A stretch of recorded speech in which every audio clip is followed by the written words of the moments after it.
Welcome on board the news track. How should India deal with the bullying from China? The mega global China roundtable is my top focus on the news track tonight. Day 23 of the Ladakh standoff.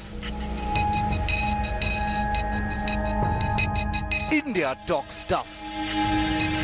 Narendra Modi के भारत को कोई भी आंख नहीं दिखा सकता. The government is tackling it very well.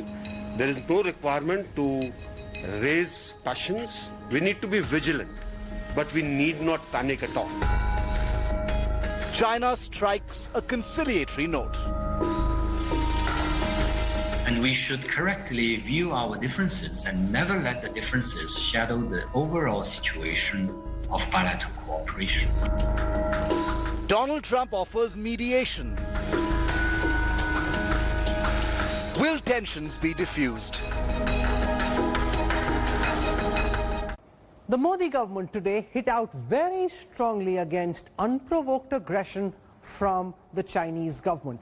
First, we had Law Minister Ravi Shankar Prasad saying there's no question of India backing down and that the Indian army would stand its ground.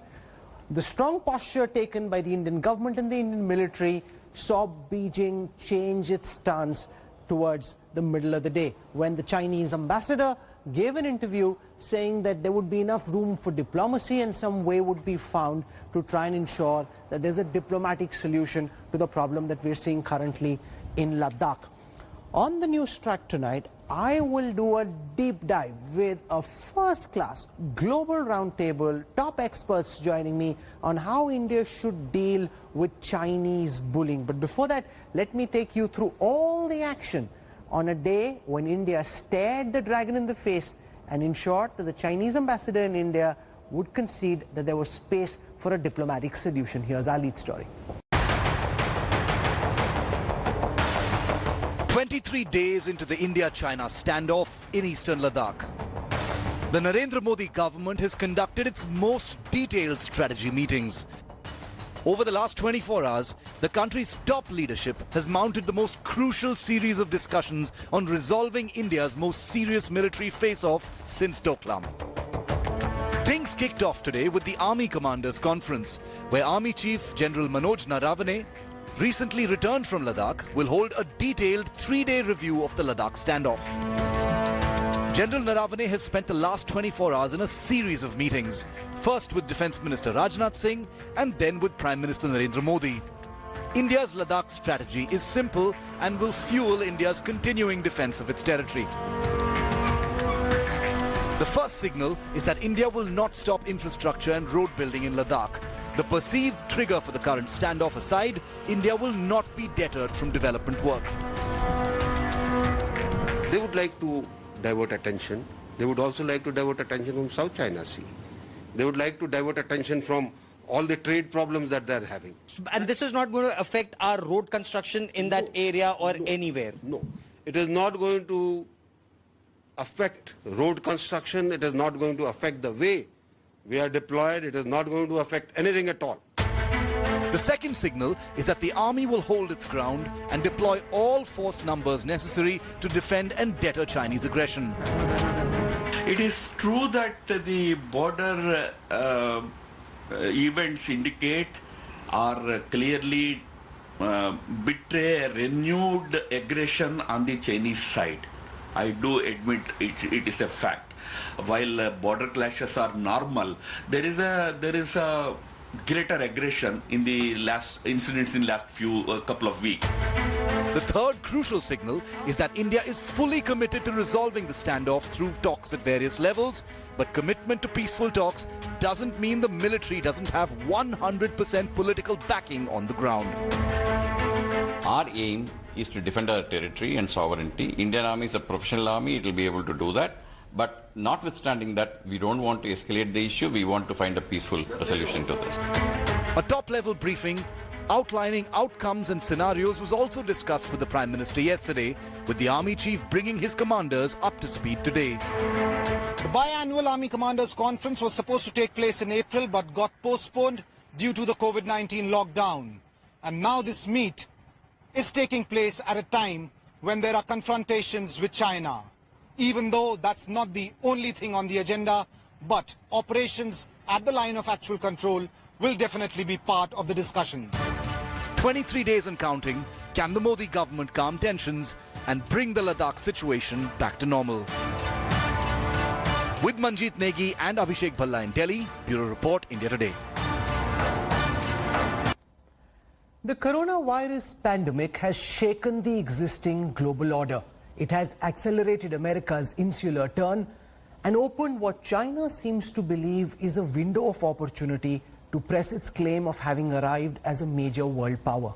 Make no mistake, the aggression and adventurism that Beijing is currently engaging in is unprecedented. First, the Chinese army made deep, multiple incursions into Indian territory at different positions along the line of actual control.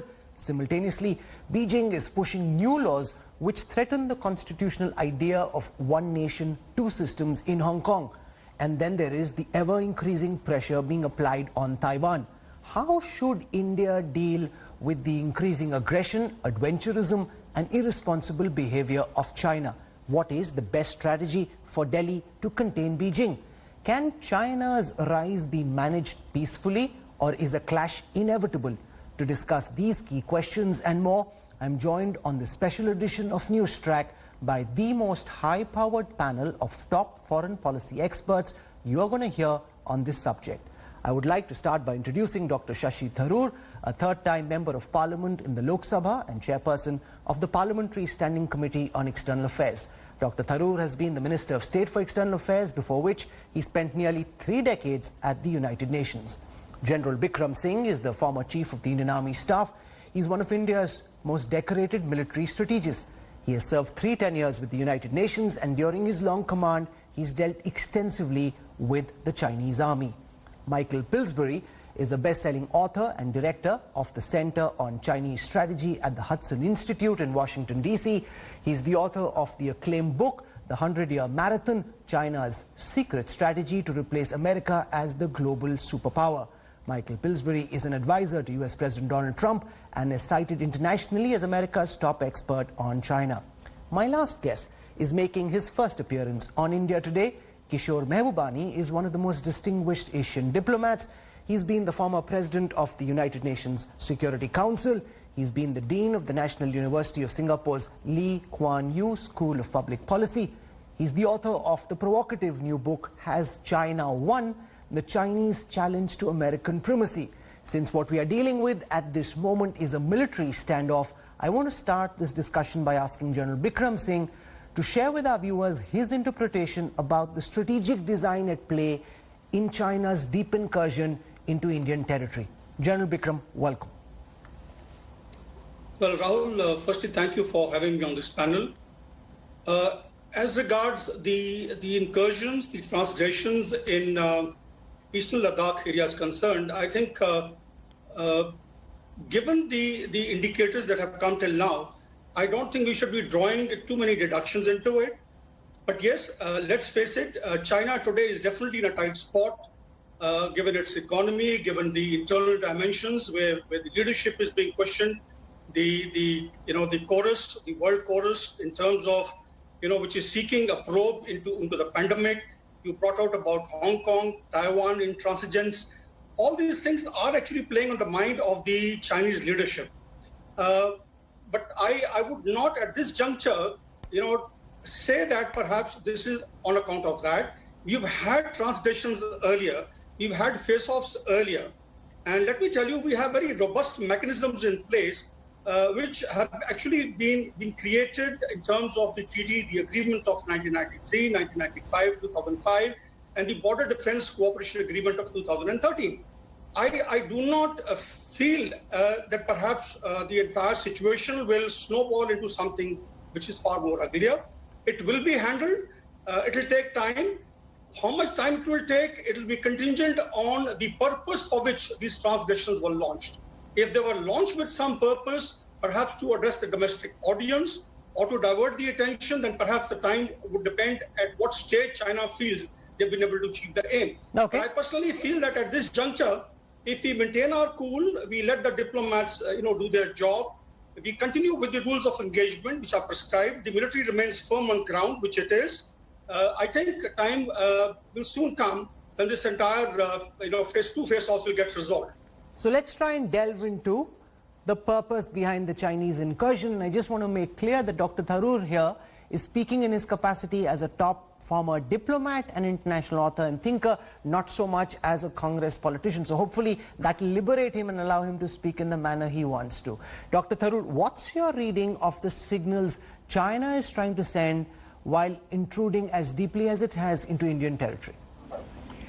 Well, I'm afraid we've seen the Chinese do this before. There's no question, for example, that we've actually had an incident even when President Xi Jinping was visiting India, and yet the Chinese came and pitched tents near the big oldies. So this is not entirely unprecedented. What is interesting, however, with the Chinese is that in this particular instance, they seem to have ventured farther than they have before in a number of areas and established a presence a little more than they had done in the past. So these are things that suggest that signals are intended.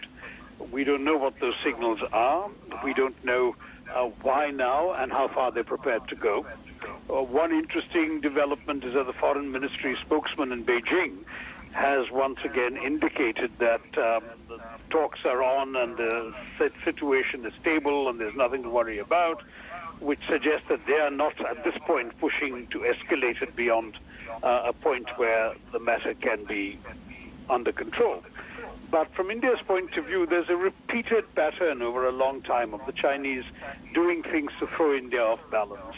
We'll think things are going fine, and suddenly there'll be a statement laying claim or reminding people of their claim to Arunachal Pradesh. We'll be having a relatively tranquil period, and suddenly we'll find Chinese troops coming around. I mean, the Indians are absolutely of the view that they're doing nothing in areas that they haven't been in before, that the road is being built, for example, near Galwan, in an area which Indian soldiers have regularly patrolled, so that India feels it is not sending any unwelcome signals to the Chinese. So are the Chinese sending a signal to us that goes beyond the actual military provocation? Probably. And I think that it'll be interesting to see how far they want to take it, though, as I said, the Foreign Ministry's most recent statement suggests a desire to de-escalate. Mr. Michael Pillsbury, do you see the border face-off, unprecedented as it is, between India and China as an isolated incident, or do you believe we can join the dots, look at what's happening in Hong Kong, look at what's happening in Taiwan, look at what's happening with the South China Sea to say that this COVID pandemic is seen by Beijing as an opportunity to press its claim, to announce to the world that it's arrived as a major world power? Well, there's been a Chinese trajectory or trend over the last few years that they feel their neighbors do not give them enough respect. They feel that they are the number 2 power in the world, closing in or almost surpassing the Americans in many ways, especially in GDP. So they expect deference and a kind of respect for China that they feel many of their neighbors are not showing. Many Chinese scholars have written about Indian power compared to Chinese power. They estimate it in a 4-to-1 ratio, taking into account not just economic factors, but others. In nuclear weapons, they tell people that they are 3 or 4 times stronger in nuclear weapons than India. So they expect Indian concessions or Indian favorable treatment for this kind of a border road issue. The coronavirus, officially, the Chinese have not said they are trying to exploit the virus.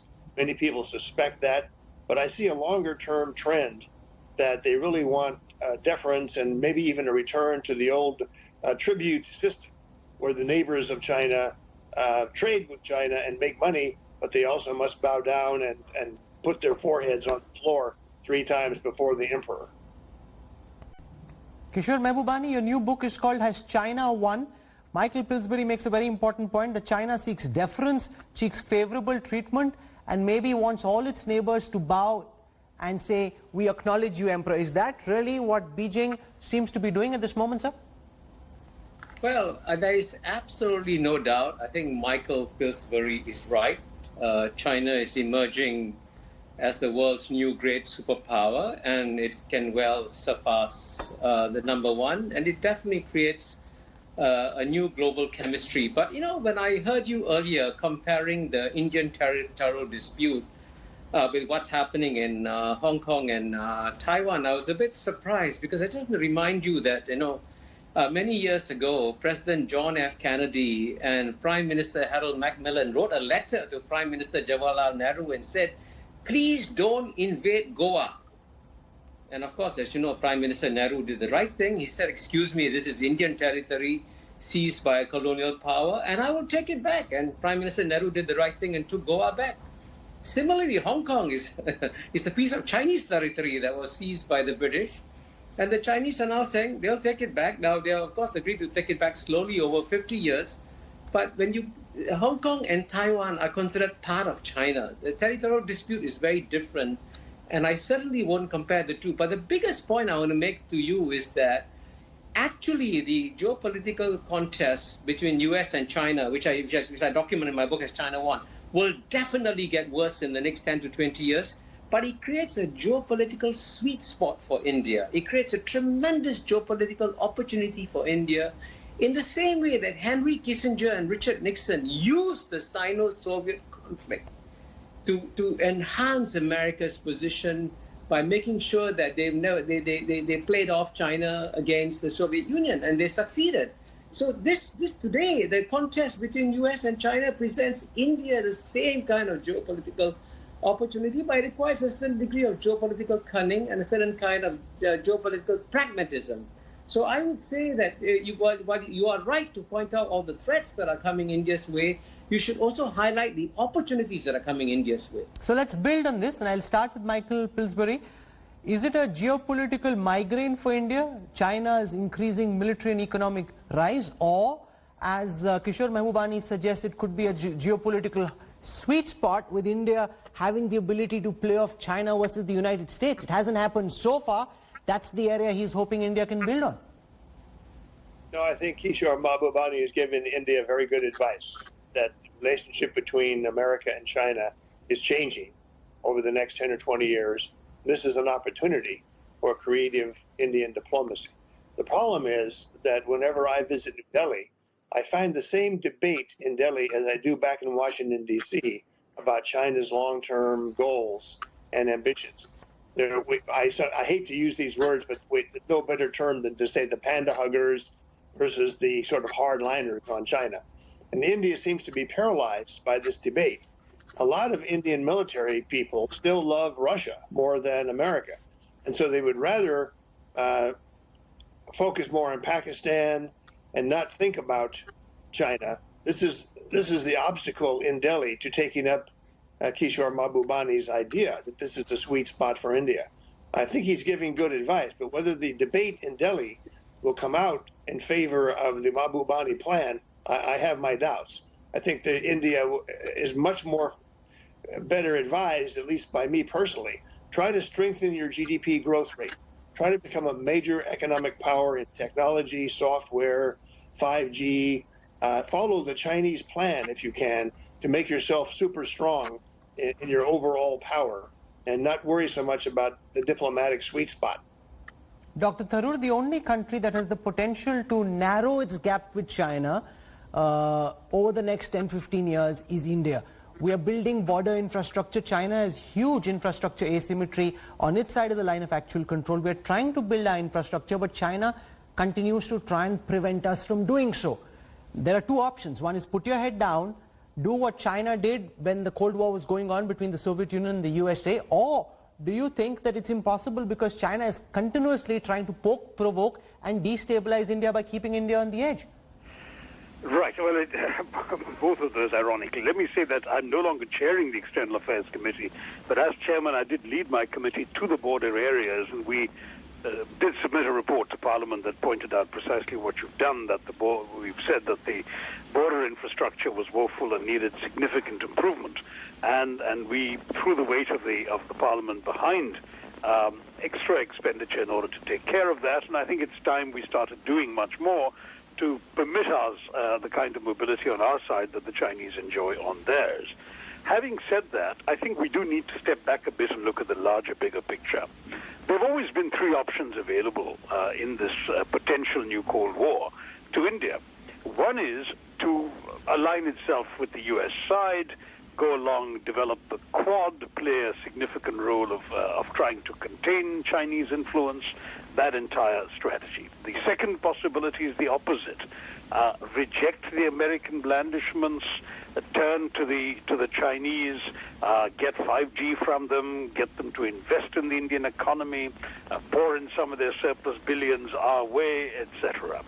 And the third option is the option of walking the tightrope between these two, trying to keep both sides happy, and sometimes indeed risking making both sides unhappy with us, with our approaches.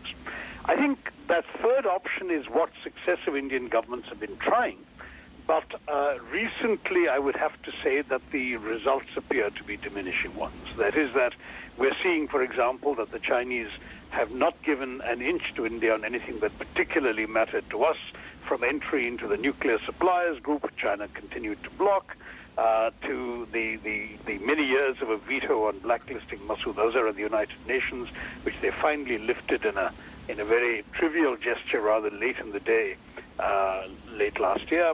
We're looking at situations where India cannot point to major successes other than the resolution of the standoff in Doklam a couple of years ago. There's been really no major success as a result of its diplomacy with China. Our terms of trade are still overwhelmingly negative, with a $60 billion surplus for the Chinese. And even what we are selling them is almost colonial in terms of trade, with us sending raw materials, iron ore, and so on, that they're then turning into goods and selling back to us and to the world. So there is a genuine perception amongst many in Delhi that we've really got the short end of the stick in terms of this relationship with China, and that it's time for us to think very seriously whether this is good enough. Because as you rightly said, Rahul, we've been poked in the eye once in a while. They like saying things to keep us off balance once in a while. They really do like showing India its place, and its place is very much an inferior place. If we're not content to accept that, then we do need to maximize our options, but there will be a price. If we, for example, decide to give the Quad more importance, we already met with the four countries, that is Australia, Japan, the US, and India, met at the foreign minister level for the first time last September. We take that further, come up with joint statements of significant nature, which we still haven't done, start sending signals to the Chinese and coordinating policy across the region. There will be a price to pay with the Chinese, and one can be sure the Chinese will try and exact that price very quickly and very early. So calculations have to be made, and they have to be made by people who have access to more information than merely media reports, which is what I and you are relying on. So I think the government has to really analyze this and make it clear to the nation and to the world which choice it's willing to exercise. General Bikram Singh, Deng Xiaoping said when China was growing its capacities that this is our time to hide our strength and bide our time. The next 10-15 years, should Deng Xiaoping's strategy be India's strategy as well, that just focus on developing economically, trying to reduce the infrastructure and military asymmetry with China? Or do you believe that given how China is constantly provoking India, we have no option but to ensure that we keep staring the dragon back in the eye? Look, Rahul, firstly, one or two things which you covered earlier. Let me clarify that, in 2019, last year, China had come out with a white paper, and in which, Xi Jinping was very emphatic about making China into a world power, which has been talked about by the other panelists, in times to come. And there has also been a focus on enhancing the capabilities of PLA and making it into a global army, global military, which is able to sort of further the Chinese political and economic, agenda on the globe, in various parts of the globe, and thus giving it the expeditionary profile, as also the capability to operate in all 5 dimensions of war fighting. That's the land, sea, air, space, and cyberspace. So the focus is very much there, and the timeline that has been spelled out by Xi Jinping is 2049. So there's still time to go. So what I'm trying to bring out is that it's no secret that China has already announced that it is coming onto the world stage.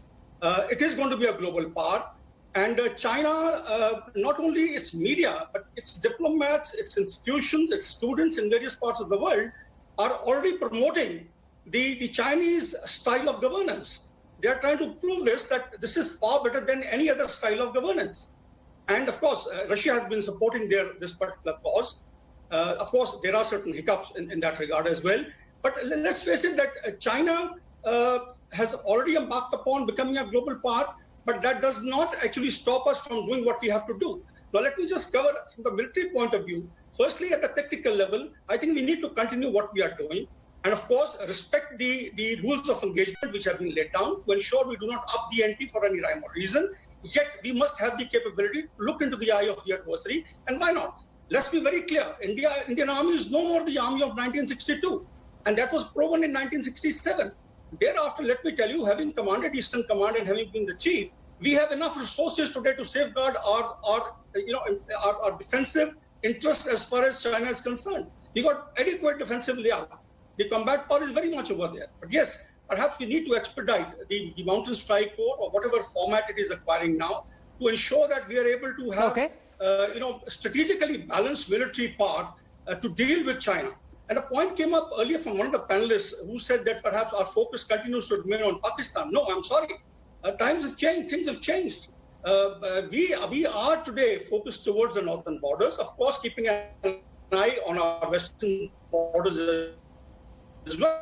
Kishore Mahbubani, you're suggesting that India try and exploit the sweet spot between the United States and China. The fact is, China gives India no sweet spot, from trying to block internationally recognized terrorists from being banned by the United Nations, from constantly intruding into Indian territory. China isn't giving any window of opportunity to make India feel, despite all the overtures Prime Minister Narendra Modi has made, that China is interested in friendship. They're far more interested in allying closely with Pakistan and keeping India destabilized. Is this because China believes that there can be only one sun that rises in the east? If you don't mind, I'm going to give you I'm going to tell you a big secret now. Yes. Which is that geopolitics has nothing to do with morality. Has nothing to do with who is right, who is wrong. It's about who is strong and who is weak. And the key lesson you learn in geopolitics is that you must do your long-term calculations carefully and decide how you shift the forces in your favor. And I'll give you a concrete example. Okay, you mentioned how, in many ways, and I have no doubt that China has been doing provocative things with India. I don't deny that.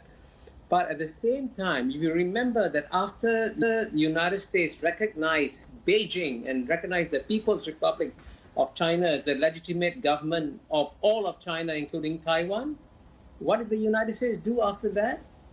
It immediately passed the Taiwan Relations Act and said, I will sell arms to Taiwan. Arms to Taiwan, which is supposed to be part of China. That's a huge provocation. Now, if the Chinese wanted to behave morally and say, no, this is wrong, I'll condemn it, I will break off my relations with the United States, they could have done it. But you know what they did? Instead, they decided the United States provided them the best growth opportunity they could ever have. They pushed aside Taiwan, ignored it, and focused on the fundamentals, which, as Michael Pillsbury has just said, is your economy. At the end of the day, the power of the country depends on how big your economy is. Because in 1990, China's GNP was the same size as India's, right? And today, China's GNP is 5 times the size of India's.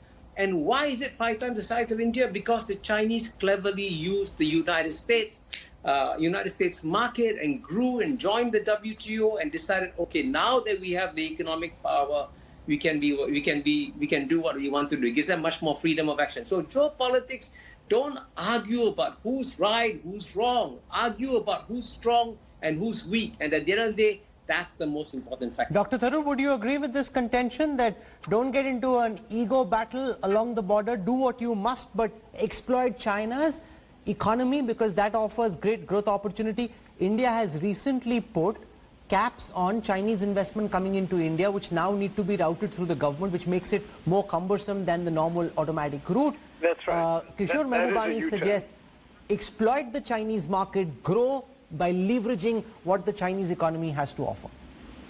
Well, I have to say that's a valid option, but it's an option the government has to exercise, knowing that there will be geopolitical implications.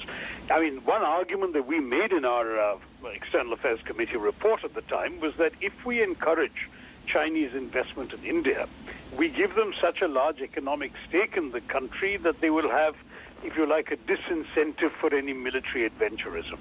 To that degree, Kishore and I would probably be on the same page. I think where we differ is that Kishore is a little more inclined to think that we should be bending our knee a little bit to Chinese might than most people in Delhi would be prepared to do. But my answer on the economic side is it's a certainly valid argument. The Chinese have a robust economy. They have lots and lots of surplus dollars that they can invest.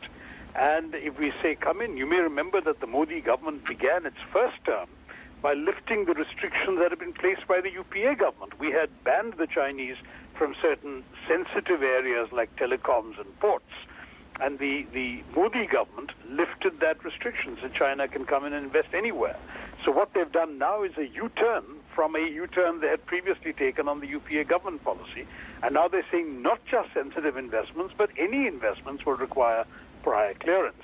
That is a disincentive. So is the government signaling then that they're going to go for an economic decoupling from China and head much more towards the kind of geopolitical strategy that would show India up as a country participating in an exercise to contain China?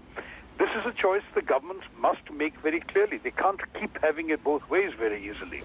And there is a larger global picture they're going to have to look at. If we are heading towards an increasing Cold War between the U.S. and China, and if many countries in the West are going to go along with the U.S. out of their concern about China and go along with a serious effort to detach from and decouple from China, then we will have to decide which side we want to be on. It may be very difficult to pursue a new version of non-alignment. Mr. Michael Pillsbury, does every country need to pick a side in this growing trade battle between the United States and China? Because take, for example, 5G technology, which could power the economy over the next 10-15 years. If India chose Huawei, America wouldn't like that. And can we trust Beijing with the most sensitive telecom technology, which would be the heart of the Indian economy, given the fact that they can turn the Huawei tap off, given the ownership patterns going back to the Communist Party in China? Well, that's precisely one of the issues that... Michael Pillsbury. Whether to choose one side or to what the Chinese used to call lean toward one side. It seems to me that India faces a choice about its own economic growth in terms of investment and trade with other countries.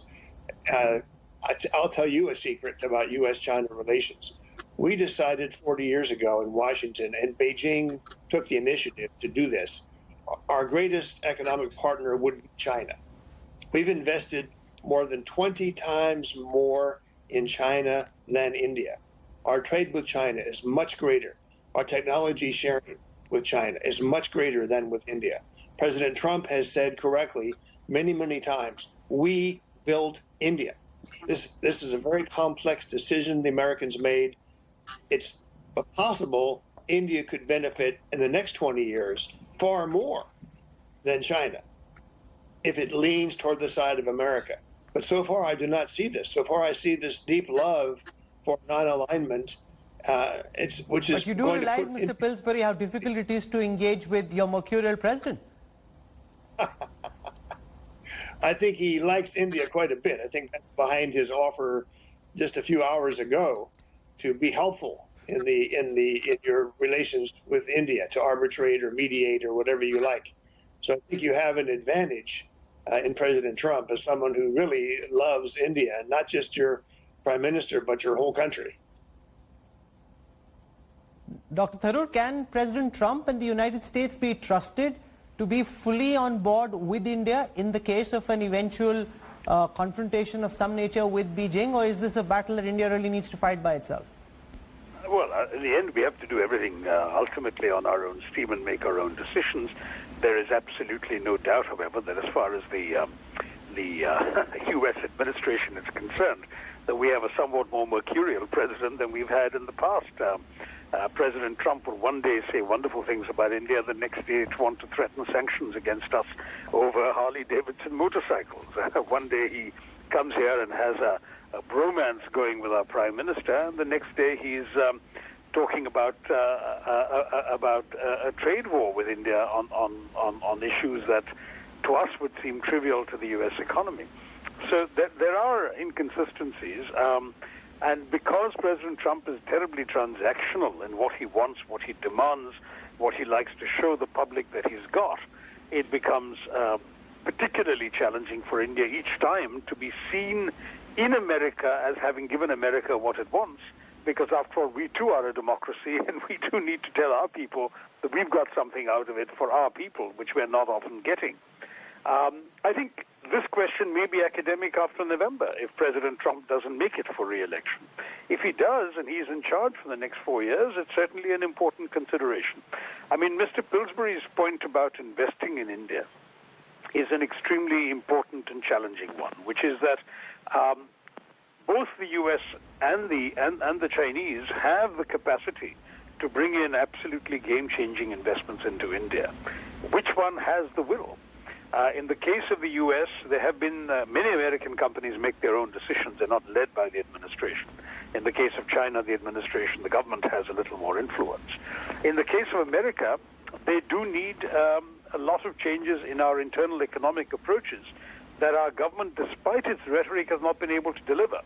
Whether it's in the question of land and labor reforms, whether it's in the question of ease of doing business, whether it's the question of regulatory compliance, where our regulations seem to be multiplying in many ways, in ways that businesses find irksome, and finally in tax terrorism, which is a direct result of the BJP government's habit of giving unrealistic targets to revenue officials and saying, you go out and raise this money. Okay, so I said at the start that hopefully Dr. Tharoor will speak as a diplomat. He, of course, has a bit of his Congress hat on as well, which is totally fine. He's taken a few pot shots.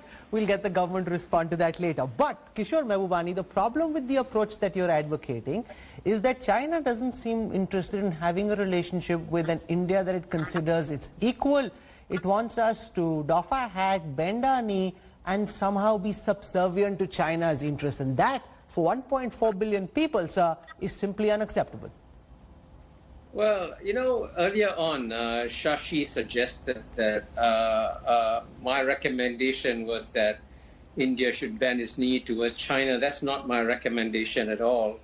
My recommendation is that India maintain equally good relations with the United States and with China. And as you know, India has had difficulties with both countries. When you went in there to liberate Bangladesh, what did President Nixon do? He sent an aircraft carrier to threaten India. So, you know, I want to tell you, by the way, that if any of you believe that in the concept of a benevolent superpower, I can tell you that the term benevolent superpower is an oxymoron. Every superpower will do whatever it needs to do to benefit its own interests and its own calculations. And that's exactly what I'm asking India to do, to work out its own long-term calculations. What can it do to ensure that it enhances its leverage in the global geopolitical games? And there are obviously 2 or 3 critical steps it needs to take. The first step, as Michael Pillsbury said very clearly at the beginning, is strengthen your economy. Seriously, that at the end of the day, if you don't grow your economy, your geopolitical weight will be smaller than ever. And to strengthen your economy, you need equally good relations with both United States and China. And right now, you are in a geopolitical sweet spot because both United States and China will open their doors for economic cooperation with India. Now, that's a remarkable opportunity you have. But you also, the second thing you need to have is a very thick skin. And stop getting upset by insults when people throw insults at you, because it's in the nature of the game that people will throw insults at you. And I can tell you, for example, after the United States bombed the Chinese embassy in Belgrade, what did China do? It joined the World Trade Organization on the terms prescribed by the United States of America, right? So that's the kind of pragmatism you need if you want to play the geopolitical game. I know, speaking as an ethnic Indian, I can tell you the problem in India is that we like to moralize. We believe in everything you've got to make moral judgments. But in geopolitics, the more moral judgments you make, the more fuzzy-headed you become in your geopolitical calculations. So I would say move your moralizing aside and focus on your long-term goals and be cold and cunning and be equally close to the United States and China. As a lifelong military man, General Bikram Singh, would you be comfortable with deepening technological and economic ties with China? At the back of your head would be the fear that if there is the next border confrontation, whether it is in Doklam or somewhere in Ladakh, China could start crippling the technology that it offered so magnanimously. Look, Rahul, I think we got to stand on our own feet. And I just want to bring out that, like it's been covered by the earlier panelists, you know, policies of the nations are dictated by the national goals, national objectives. And India too is aspiring to be a regional power. Let's be very clear. And to do that, we have to enhance our comprehensive national power, our economic might, our military might. And I think we cannot be relying on any nation, be it United States or anyone else, to be able to withstand any evil designs from any of our neighbors.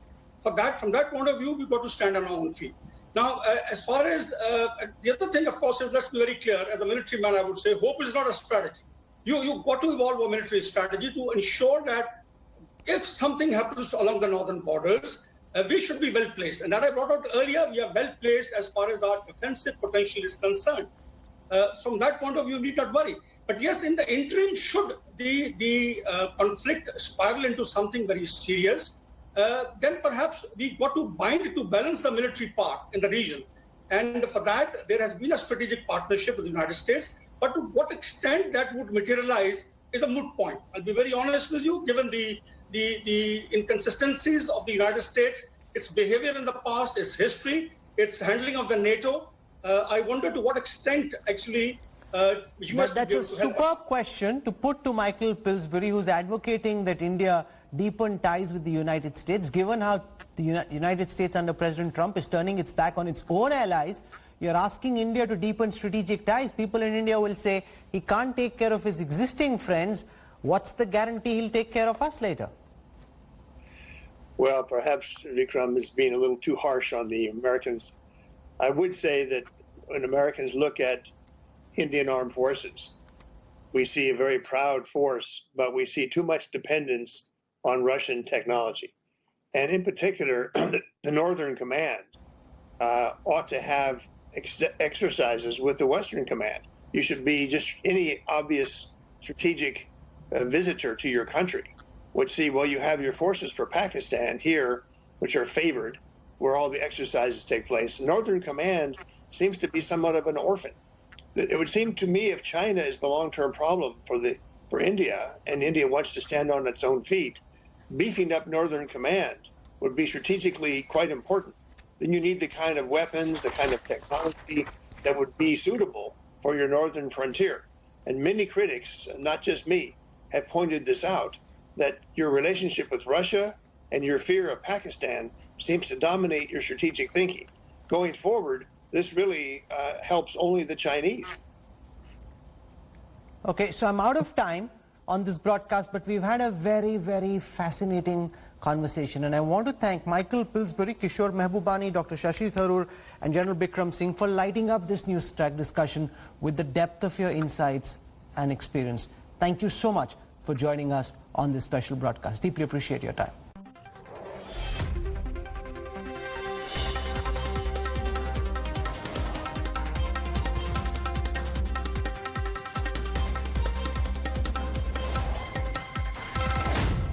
Hi everyone, Preeti Chaudhary here. Hope you like this video. For latest news and analysis, like and subscribe to the India Today YouTube channel. And don't forget to press the bell icon to stay updated. Thank you for watching.